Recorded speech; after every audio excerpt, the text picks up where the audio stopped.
اللہ سے دعا مانگو، دعا میں بڑی برکت ہے، اور سب سے بڑی دعا جو ہے محمد صلی اللہ علیہ وسلم پر درود بھیجنا ہے۔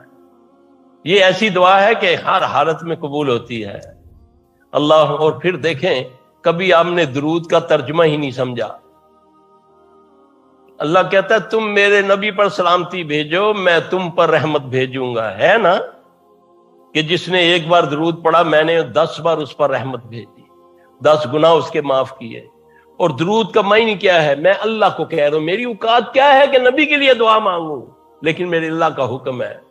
اللہ فرماتے ہیں کہ میں اور میرے فرشتے درود بھیجتے ہیں، اے ایمان والو تم بھی درود بھیجا کرو۔ ہے نا؟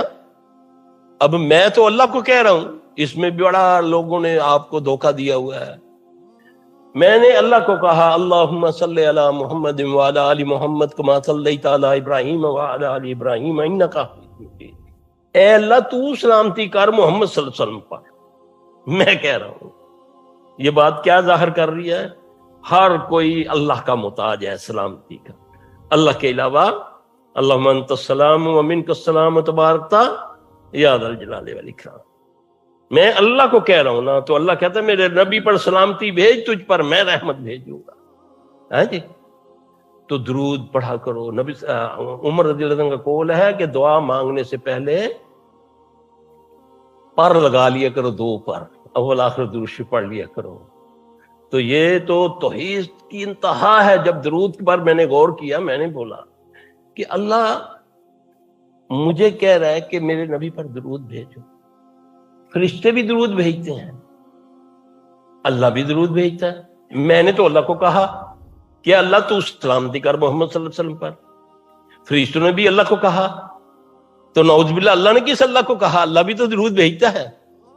سوال پیدا ہوتا ہے نا۔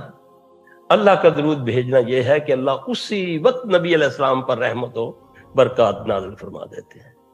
تو اس لیے کوئی بھی دعا کرنے سے پہلے درود پاک پڑھ لیا کریں، اور درود ابراہیمی سید الدرود ہے۔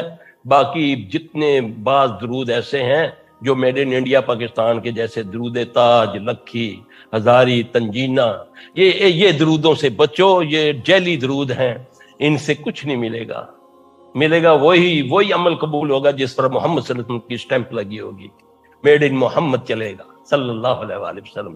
جنت کے 8 دروازے بھی محمد صلی اللہ علیہ وسلم ہی کے کہنے پہ کھلیں گے انشاءاللہ۔